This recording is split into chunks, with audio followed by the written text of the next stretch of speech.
Hi guys, today we will talk about how to turn on in-cloud voice and audio on your Google Chrome app. We will go to figure out this solution on how you can do that on your Google Chrome app.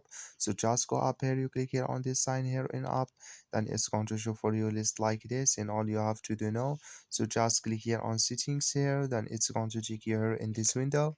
Just click here on sync, then it's going to check here in this window here, and you go down here, you click here on Google Activity Controls, and all you have to do now, so just waiting to open video like this, and you just go down here and you come here to include voice and audio activity here. You will click here on this sign and it's going to show for you like this. You go down, so and you just go down and you click here on agree here, and so it's going to turn on with you now. So you will go back, and like you see now, it's on with you in this sign show for us here. That's all. Thank you for your watching. Don't forget to support us by liking, subscribe.